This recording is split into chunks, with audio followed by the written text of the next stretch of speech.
seeking to advance. Right? Yep.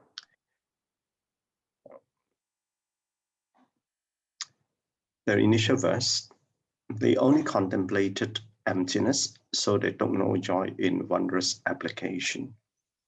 So this contemplated on emptiness, and this is the part about it's hard to explain because you need to grasp the meaning of emptiness, and maybe if I could just try to explain to say that emptiness is not. It's easier to explain what it is not than what it is. Okay, and it's not full. Okay, right? Emptiness is not full, but it's like seeing the fullness, and yet it's not full. And it's like seeing an object, yet there's no object. And that's my little understanding to how to explain this emptiness. I know that a lot of people try to explain emptiness by using a bowl and the emptiness of that bowl. And it is actually, there's no bowl, and yet there's a bowl. And that's, if you try to understand that, then you what this emptiness is. But if you then understand that, then you understand the mind of the four great disciples. And because that emptiness, that you understand it, that it is there and not there, then what's the point of this wondrous application? Because that's already realized, and that's what this line is trying to say. They contemplated non-appearance, so they took no joy in seeking the Buddha's wisdom. And obviously, even for someone to contemplate an emptiness, that is already in a state of samadhi. And contemplated non-appearance, and that there is indeed an object, but yet there's none. So they don't know joy in seeking the Buddha's wisdom, because so after attaining that, what does it all mean? And that is also in a state of samadhi. The question now is, samadhi in itself is not a destination, but it's a journey. And that's where I think, to my mind, that the practice are stuck. So they contemplated non-contrivance, so they took no joy in transforming others. So non-contrivance is that one has attained that one is free of all these afflictions. So what's the point then transforming others? So the hearts were not joyful, so they no longer sought to advance. Why is the heart not joyful? Because it doesn't understand whether there is this wondrous application is about. And that's a step beyond the samadhi. So in master explanation, do not allow our minds to become fatigued until we are not interested further. I'll come back to this line a little bit. So we are walking the bodhisattva path, taking joy in the wondrous existence of our current time, space, and interpersonal relationships. So we do not make use of this time and space. We are like these four elders who have thought that the level of spiritual practice was good enough and stopped advancing. You see, this is the part about spiritual practice, that one graduates towards the total absence of existence, which is in emptiness. Then if it's in a state of mind or state of that emptiness, and having then, I'm trying to understand, apply that into the wondrous existence, is two ends of a pole, if you understand what I'm trying to say. And so when one graduates towards the and to attain that level, the state of emptiness, it is a long journey. And so if you reach that level, and that level, when the state of emptiness, nothing was going to be afflicting you. And so you'll be cleansed of all afflictions. Now, and imagine now, if one has taken such a long time to attain that state, obviously that is already a long journey. And to arrange, for example, Mahakasyapa, it took the extreme of asceticism to attain that level. And Mahakasyapa is the foremost in asceticism. And having reached that stage, it's like I attain what I'm seeking for, and it's tiring. I'm sure that in your practice, you come across people who have taken through all this state of difficulties, and some of them are finding it very tiring. And if you have a chance to, obviously not now, but travel to India and you observe some of the ascetic practices which are still around until today, you're just wondering, I mean, as I observed them and I encountered them through the journey, and I put myself into that position. Well, would I go to that level to do this? And so you can understand where this fatigue can come from. So at the Deer Park, and this is before the Deer Park, of course, the Buddha was with the 5 ascetics, right, together in practice. So there was all 6 of them, and at that stage, and taking to that journey to extreme asceticism practice, that he was meditating through a long period of time, not taking any food, and the body was getting scrawny. And so you can imagine at that state, and to come out of that, and say, and he realized, the Buddha realized at that time that obviously it was before he attained enlightenment. He realized that that's not the path. Right. So when he came out, and obviously then he took realization, and I explained to you at Uruvela Valley, Rahanga River. And so after realization, and at Bodh Gaya, he went to the Deer Park. Now, so then he turned the first Dharma view, which is the Four Noble Truth, and that's when the Sangha was formed. So Master said 3 or 4, 3 or more monastics.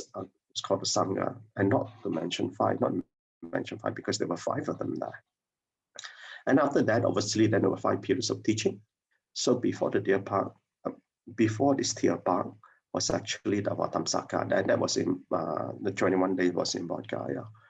So the Agama period was 12 years, Vaipuya period 8 years, turned the small to the greater Dharma.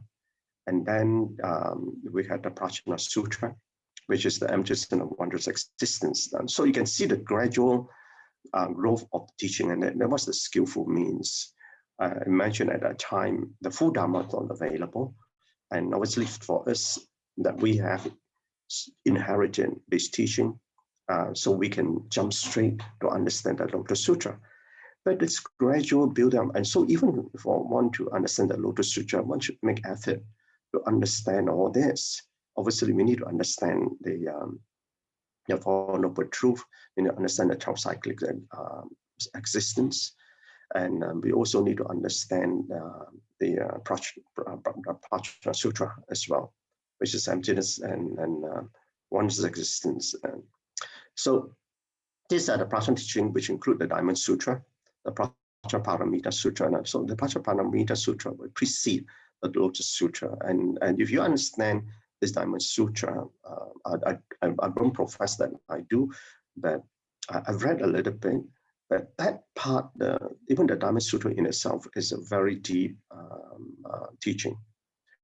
And then you can understand how you can graduate the mind towards the Lotus Sutra. So within the Dharma Sutra is the Heart Sutra, okay, which is a much shorter version. There's only the essence of emptiness. So the teaching started from existence and went to emptiness, right? Because we talk about the existence, which is the Four Noble Truth. What is the purpose of life? What is the purpose of existence of this life? And that life is suffering, and understand the truth. And went on to the emptiness, which is here about the Diamond Sutra. And then the wondrous wisdom, which is in the Lotus Sutra. So that is the gradual growth of that understanding of the teaching. Those who only cultivated liberation were engaged in 3 kinds of samadhi, which is samadhi of emptiness, non-appearance, and non-contrivance. So emptiness is contemplating all phenomena as suffering, impermanent, and being without self. Is contemplating everything as impure. And this is about, if you understand then the form for mindfulness, right? A form of mindfulness, that the body is impure, feeling is suffering, phenomena is about suffering, and mind is impermanent. So when one understands, so the emptiness is not just it's not just I mean, it's easy to say just an empty bowl, but it's the emptiness of that bowl rather than an empty bowl. So when we see things, when you see suffering, you don't see, when you see suffering, you see the emptiness of that suffering, the emptiness and impermanence, and the emptiness of that phenomenon. When seeing is there and yet it's not there. The samadhi or non-appearance means observing all appearances in the world are illusory and have a temporary existence. And obviously, this because why is it a temporary existence? Because whatever arises will eventually cease. So thus we awaken and realize non-appearance, the extension of all affliction as being without an appearance to grasp. Now, so this afflictions has been without an appearance to grasp, because when very often, I mean, sometimes we're going to go through this learning and we identify all these afflictions. But after we even have realized those afflictions, we cultivate all the virtues, and at the same time, we eradicate all afflictions. But there's still a tendency in our mind to grasp on to that affliction, and that grasping on that affliction is not just about affliction of being bad, but it's also affliction of indulgence, for example. And the grasping of that indulgence is the one that is sometimes very difficult to let go, especially for us as householder in practice. The samadhi or non-contrivance is the observation that all phenomena are illusory existence, thus resulting in not seeking anything.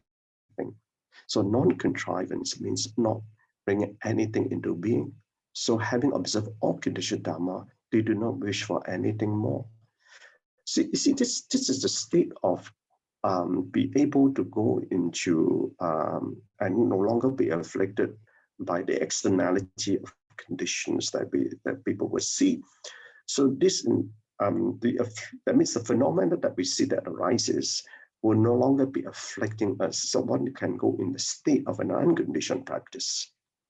Recognize the condition is there and it's not there. So the Buddha wanted for us to practice was the great Bodhi path. This means that we must walk the Bodhisattva path. That is the true path. So all these three kinds of samadhi it's only our own realization. It's only ourselves. Okay, and obviously, realizing this state one can be enlightened to become an arahant. But it doesn't stop that, and that is a state of samadhi. And so to go beyond that, that state is part of the journey. Like I say, it's not the destination. So the destination is going beyond the path, and the Buddha has shown that's not the state, and the state at the end is Buddhahood, and that is through the Bodhisattva path, and the Lotus Sutra was explained. And therefore, imagine now, if everyone who has attained this state of emptiness, and that is indeed that journey, and everyone just stop there, what's going to happen to the rest? The realms will not be liberated. And so this is what the Bodhisattva path is about, is to go in there and spread it out so that all the realms can be liberated. So in contemplation, trying to relate to something similar. Ask not for a smooth surrounding, instead cultivate earnestly progress in whatever surroundings they may be. So therefore, it's not about the I need to have an ideal condition to practice. The conditions are going to be there. So it's whatever surrounding they are, we need to cultivate earnestly to progress in whatever surroundings. So surroundings are specifically designed for your spiritual advancement, and it's meant for you. It's a blueprint. It's a karmic blueprint. So you have earned it. Rejecting the surrounding is akin to rejecting the path of progress. It's like, I don't want to learn those lessons. I want to learn another lesson somewhere else. So a wise one will just walk in stride. And as there is nothing that a wise one is afflicted by. The wise one only fears in stopping. So on relationship, when you advance, do not be afflicted by those below you, because there will always be people who because of, if you remain humble, there will always people who thinks that they know a lot more than you. But more than thing, if you want to remain humble, the best way to practice being humble is people who are arrogant naturally. So there's no high, there's no low. Respect all. There's no room for arrogance. When you advance deeper into the realization of the teachings, you will realize there is much more that you do not know. And that is this journey. The more that I know, the more that I found out I do not know. Okay, Kanan, brothers, sisters. Kanan so much. Hey, Brother Robert, you're still here. Yeah, today need to make a trip to Bentong later, another half an hour or so. Send my mother-in-law for vaccination. So, brother, I have to go for exercise. Yeah, okay. Oh,